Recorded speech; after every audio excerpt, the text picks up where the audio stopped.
You are listening to This is Oklahoma, hosted by Mike Hearn, telling stories of Oklahomans and those that have made it their home.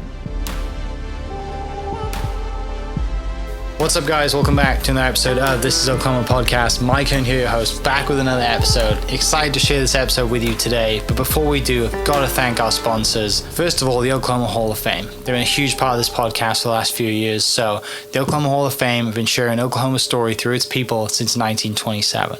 For more information on the Oklahoma Hall of Fame, go to www.oklahomahof.com. And for daily updates, go to oklahomahof on Instagram and give them a follow. Our other sponsor today is the Chickasaw Nation. Now, the Chickasaw Nation have sponsored pretty much everything in Oklahoma. They're a huge supporter of Oklahoma, and it's an honor to have their name and their brand supporting this podcast. A huge shout out to Governor Anatobi for supporting this podcast. It really means a lot. Our third sponsor is Diffie Ford Lincoln down in El Reno. Now, this one makes me so happy because these guys are great friends of mine, play a lot of golf together. I've bought my cars from them, do most of my oil changes down there, have a cup of coffee, hang out down in El Reno. It's a good spot to go. And not only are they great friends, but they provide a great service. So for over 60 years, third generation family owned Oklahoma business down in El Reno. They're also in Bethany as well. So people in the Bethany area know the Diffies really well. But if you're looking for anything new, used, Ford, Lincoln, or whatever, I'm sure they could find anything you want. Check them out, diffieford.net, and then on Instagram at diffiefordlincoln. This episode is brought to you by Hope is Alive. Hope is Alive exists to radically change the lives of drug addicts, alcoholics, and those who love them. Join us Saturday, September 30th for our Sobriety Sprint 5K as we remember, honor, and celebrate those who've lost their lives. This family-focused event will feature a 1-mile fun run, inflatables, food trucks, and more. Register to run or honor a loved one at sobrietysprint.com. This podcast is brought to you by the Oklahoma Beef Council. On behalf of Oklahoma's 50,000 beef farming and ranching families, we are working hard every day to bring high-quality beef to your table. To learn more, visit oklabeef.org. That's oklabeef.org, linked below. What's up, guys? Welcome back to another episode of This is Oklahoma. Mike Hearn here, host, back with another episode. Very special episode for you today. You are going to hear from 3 Pistol Petes over the years. This episode is to celebrate 100 years of Pistol Pete. Go Pokes. And first, I have the pleasure of introducing you to number 19, Mr. Gary Bridwell. Gary, thanks so much for inviting us to your office today. It's colored appropriately. You're quite welcome, Mike. Glad you're here. So we are at Ditch Witch HQ in Oklahoma City off I-35. And if you know what Ditch Witch is, then it also shares the greatest color scheme in America's brightest orange of Oklahoma State. Before we dive into you being a Pete, tell me a little bit about you. Where'd you grow up? What's kind of like your origin story? And then how'd you end up going to Oklahoma State? So I grew up in Perry and attended the public schools there all the way up to my sophomore year. And my dad worked as a sales rep for Ditch Witch Manufacturing, and he wanted to own his own business. The only dealership that was open was in Annapolis, Maryland. And so the last day of school my freshman year, we moved to Annapolis, Maryland. And we were up there for a couple of years. And he decided that he wanted to move back to Oklahoma and finish raising his kids in Oklahoma. So my senior year, we moved back to Oklahoma. And as I decided where I wanted to go to college, he said I could go to any college in Oklahoma. And I decided I wanted to move away from school, so I moved to Stillwater, which was 25 miles away. And that was a great choice. So Oklahoma State was a great place for me to go because it was a safe environment. I got a great education, and the culture in Stillwater has fit me well. It was good. Yeah, and full circle moment, you end up working back at Ditch Witch. Yeah. So when did you start working at Ditch Witch? Was Dad still in the business? So yes, he was still working for the factory after he had moved back, and as I was finishing graduate school, I had a couple of degrees that were going to take me into the pharmaceutical industry on the East Coast. He didn't want his grandkids to be raised out there, so he he quizzed me and said, hey, what about looking at the Ditch Witch business again? And so we approached the present Ditch Witch dealer then, who was the very first Ditch Witch dealer. And he initially said, no, I don't want to sell my business. So about 2 weeks later, after that happened, he called us back. Russ Sadler was his name, and he called Dad back 10 o'clock at night, landline, and said, John, were you serious about buying my business? And John said, well, I don't know if I can afford it, Russ, but you have a great business, and Gary and I could work together. 2 weeks later, we made a deal with him, and he financed it himself. And so after graduation, after my MBA graduation, I moved to Tulsa. My dad moved to Edmond, and fast forward to today. Yeah. So. Wow, that's awesome. So you basically went to business with Dad. Yeah. God, it was great. So many great stories, I'm sure. Good and bad stories, right? No, it was a really good journey. And as of today, my oldest son is in our business. Brilliant. Yeah, so he's the third generation, and it's great. I get to talk to him every day, and we get to solve problems together and fight problems. Right. Yeah. That's so good. It seems like I know a lot of other people who family generations have dealerships. It seems like a generational thing. Like the kids grow up, washing cars or whatever it is, and then slowly progress through, sales, finance, and then into a management position. And it's nice to hear that that's obviously in the Ditch Witch model as well. It's not, it's the same sort of a business, which that's really nice for you to have that connection and have that time with Dad and family. And a lot of people, I heard this stat the other day. It was like, for the first 18 years of your life, you spend the most time with your parents. And then for the remaining time of your life, the amount of time that you actually spend with your parents is one more year, which is really sad. It is. Right? And it made me call my parents straight away. But the fact that you've had that, you've had that relationship with family, and you get it with your son, and you've had it with your dad, that you're in the same business together. That's uncommon and really special. That's right. So. When I'm with him, Mike, he will say, "What do you want to do?" And I tell him, "I just want to be in your presence." And it's the same thing with his brother Cody, who's in the medical business. We try to do things together, and it's just, "Hey, I just want to hang out with you." We don't have to really accomplish anything, just be in your presence because of the very things you're speaking about. Special, super special. All right, enough about family. I don't mean to pry on all that stuff, but 1972 to 73, you're our Pistol Pete number 19. Talk me through the moment that would you have an earliest memory of seeing Pistol Pete? You grew up an Oklahoma State fan? Yeah, because Perry, being 25 miles away, we would go to a lot of basketball games and some football games, but mostly basketball games because Mr. Iba was there coaching, and iconic coach, and lots of really cool, tight games. Mm-hmm. So, and I would see Pete there. I remember as a grade school kid and go ask him for shell casing, and shake his hand. Just, it was easy to remember. It was pretty cool. Yeah. Do the Pete's now still hand out shell casings? No, I was going to say that's probably not a good thing anymore. No, I think that our society has kind of pushed that to the side. That's the first time I've heard that. And I'm that's probably one of those things that just over time it's just not appropriate anymore. And at that time, we loaded our own blanks. Okay. So we would remove the primer, fill them with a little black powder, and put some toilet paper in there and jab it down, and that's what we used. Yeah. So I'm sure I would love to be just in the room when all you Pete's get together and start talking about the differences in what, how it's evolved and the things, because of all the stories that come around and all the things that you were, was normal back then and isn't allowed now. Like our society moves on and norms are changing. Like this must be super fascinating, which hopefully we get some of those stories through over the three of you today. So basketball was kind of first memory of seeing, that just iconic Pistol Pete. And did you get to meet that iconic Pistol Pete that you first remember without, in person, without the head on and everything?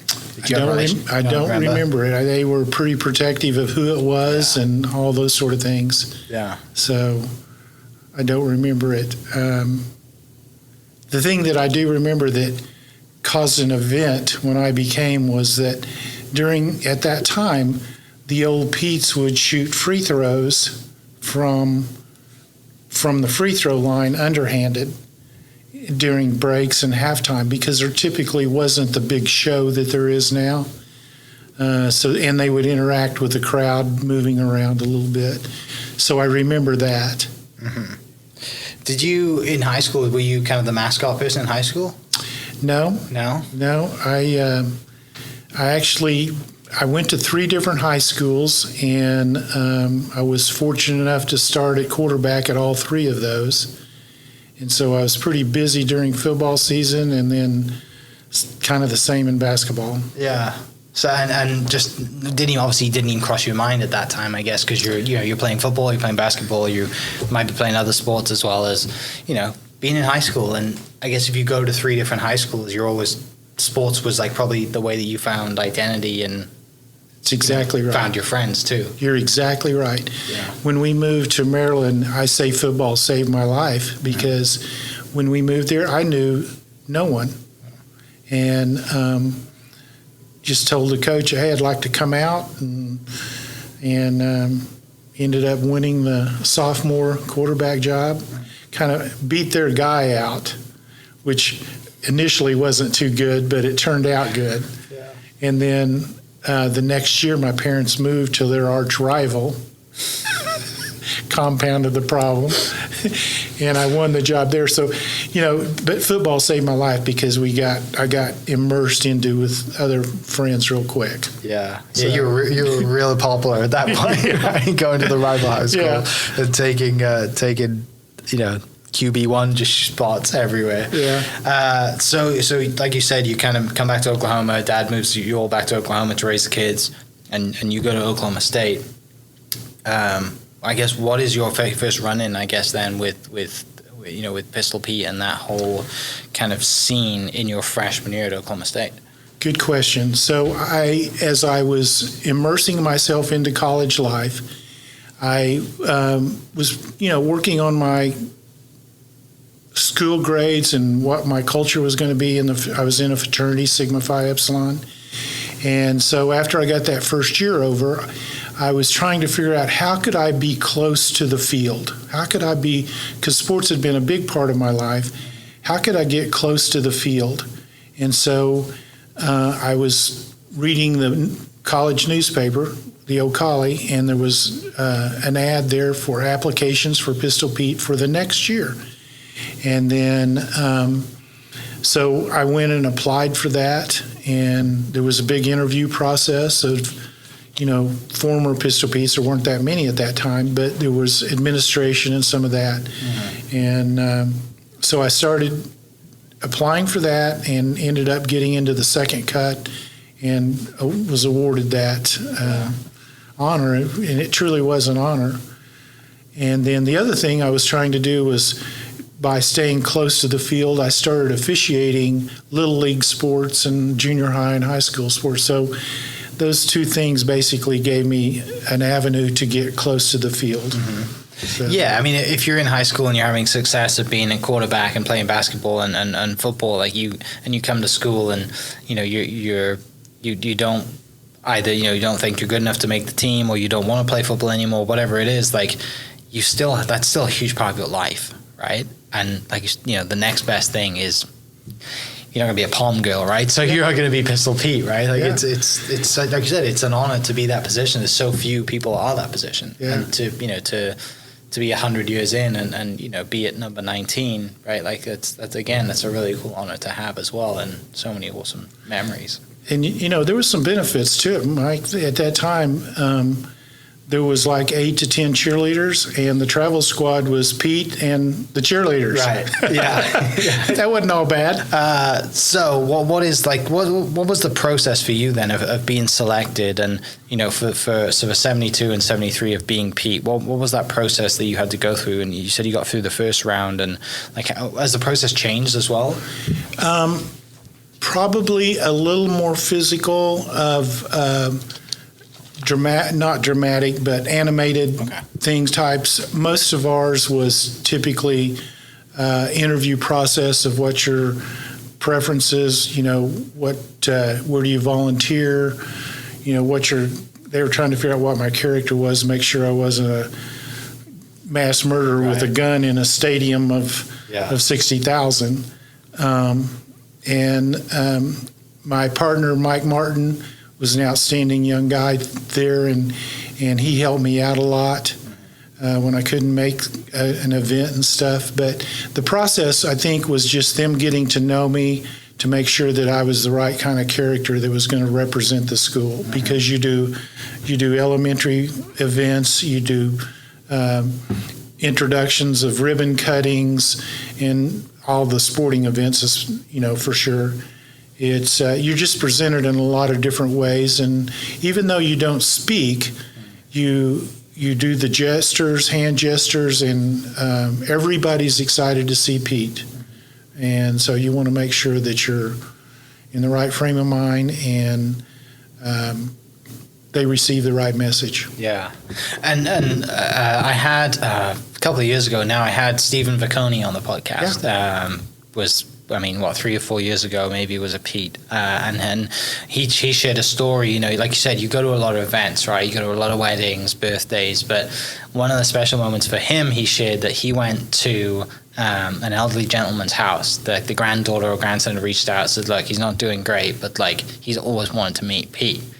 And he tells this extremely emotional story about going and seeing this guy and being in the whole character and meeting this old man and then getting to sit down with him and talk to him after and share stories, and then finds out that the guy passes shortly after.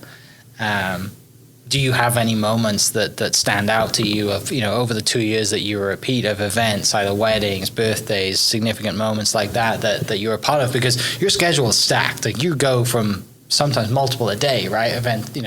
Appearances a day. That's exactly right. And Stephen gave you a good example of what happens there. Mm-hmm. Most of my memories from those type of events were at elementary schools, where kindergarten, first grade, and those kids, they are so excited to see Pistol Pete. They're just bouncing all over the place like ping pong balls, and the joy that it brings to your heart to see that and put you in the right mood, for sure. Yeah. Are you allowed to keep the outfit?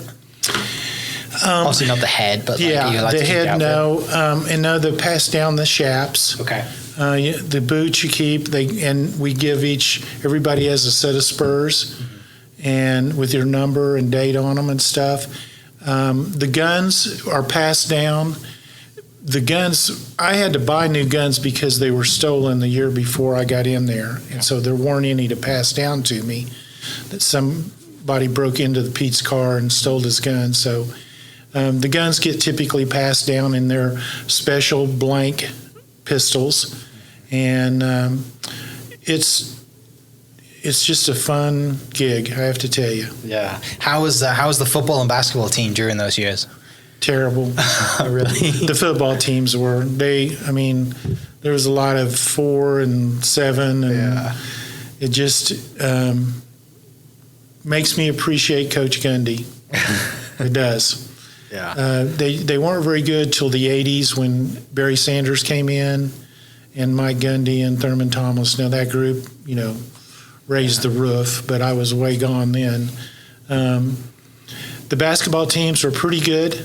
There was the Big 8 at that point. And I have one special memory of the Big 8. So I was Pete at the Municipal Auditorium in Kansas City in 73. And so we were playing Colorado. And I don't know where in the tournament we were, but the NC2A highlight film crew was there, and they were filming. Well, I'm bouncing the ball around out between midcourt and the top of the key, and you can't see it, so you have to know where it is. And I'm dribbling out there, and I'd shot a couple of free throws underhanded and made one and missed 2 or 3, and so just kind of walking around out there, and they come up to me and they say, "Pete, shoot it from here." And so I turn around to see who's talking to me, and they're filming. And I turned to see where the gold was.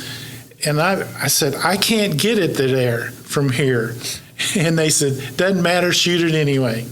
So I dribble and I lift it up, kind of straighten up a couple of times.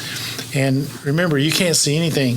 So I take the ball and I just heave it as hard as I can between my legs. And it's nothing but net. And the crowd goes nuts. And that was on their film for a couple of years, but that was kind of a fun time. That's awesome. Yeah. Right, because you can't see a thing, right? You can see a little bit, but you can't see enough to shoot or, run around or whatever it is. Like, it's very restricted. And it's easy to trip because you can't see right in front of you. And but that was a special moment, pure luck. So awesome. So, like you said, 72 to 73, football team isn't great. But like you said earlier, you get to travel a lot. You go into all the games. You're very involved, obviously. And there's two of you. You said Matt as well was one of them. Who was the other Mike one? Martin. Mike. Was it Mike your only one, or do you kind of? No, okay. just Mike Martin. You and Mike. I didn't know there was two until I interviewed Stephen. Right. Like, there's just little things that you're... that was it. Until then, up until that point, there was a Pete with an alternate, but I considered Mike as my partner, and then they started selecting two somewhere after that because there was so much work. Okay, got you. Yeah,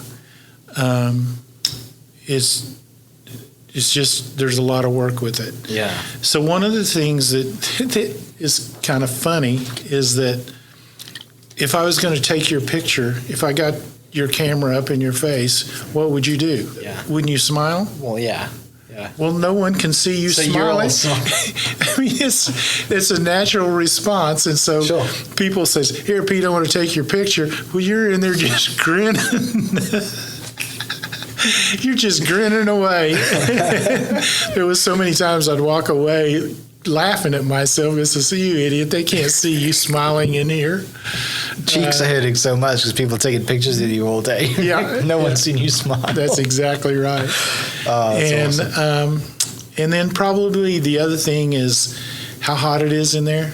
I mean, it's really hot, or it was. I think they've tried to add some fans in there or something to cool it off and get a little circulation and stuff. But it was hot. Yeah. So after being Pete, it's been, wow, I don't want to age you, but no, you're fine. I'm terrible at math, but it's been a long time ago. Well, what's 73 to now? That was about 50 years ago. What's it been like being a part of the group that you guys have, right? All right, so many of you and the brotherhood that's involved in that. Since you've been a Pete, you've been out of it longer than it's been a long time. So, like, what's that been like since 73? Stepping the other side and being a part of that community and seeing everyone evolve and meeting with everyone every year. Like, what's that like? Yeah, that's a good question too, Mike. So, for quite a while, there was a lull of us getting together, and until probably we came to appreciate the fact that we are a fraternity. We are a group of guys that are bonded by the same character. And I would say there was 5 or 6 guys that have really bonded us together in the last 10 years. It was that group that's in the 30s and 40s numbers, Pete's in the numbers. I mean, I would say Scott Petty, Kurt Carter, Rob Reynolds, Rick Wilson, just a whole bunch. There's a lot of guys in that time frame. Wyatt Stenford has been very instrumental in putting us together and keeping us together for a positive measure. We're doing some things now for some charities, which is a good feeling. It's a thing that has stuck with me my whole life, because if you go somewhere and you see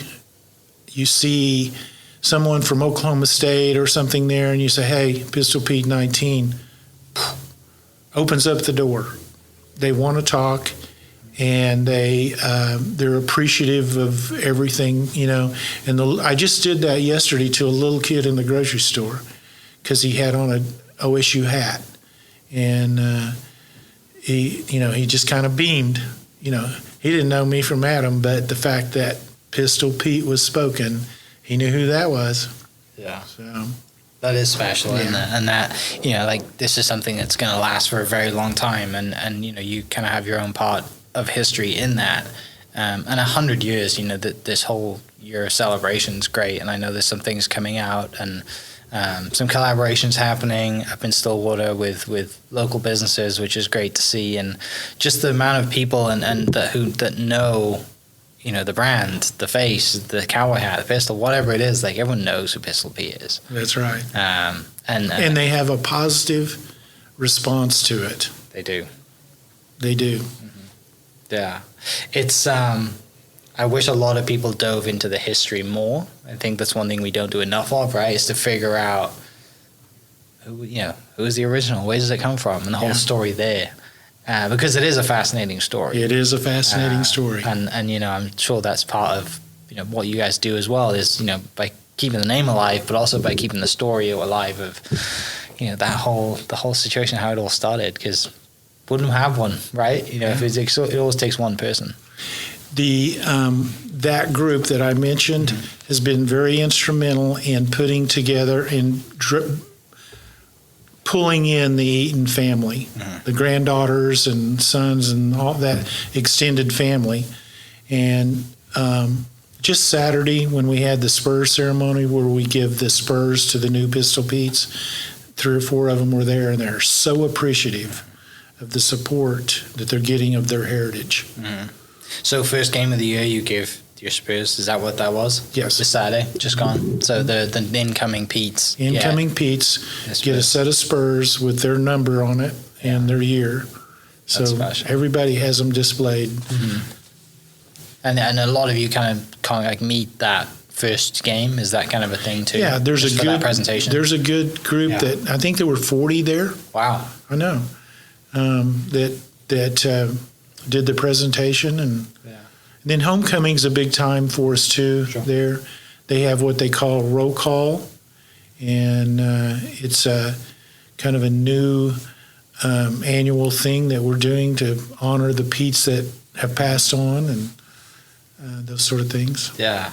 It is awesome. It's special. Like you got stories to tell, family forever, and the moments and just like that camaraderie. And like you said, you're all a fraternity. There's a lot of really cool things to come from that, and something is special in Oklahoma, not just Oklahoma State, but Oklahoma history. To have that, and it's fantastic. And it before we finish this one, do you have any stories anything else that comes to mind or things that you want to pass on to people listening that may be unaware of just what happens, or anyone listening that might want to be a Pete in the future? Well, anyone that would want to be a Pete in the future, I would encourage them to pursue it. Okay. Do not hesitate, pursue it, because it's a great honor that sticks with you for your life, and you get to meet and see a lot of dignitaries and special people on the travels. Yeah. It's a great journey. So to that point, who have you met that you that was notable then on your travels? So I met Tom Osborne. He actually came up and apologized to me because some of the Nebraska folks were throwing oranges at me. And obviously Barry Sanders, Thomas,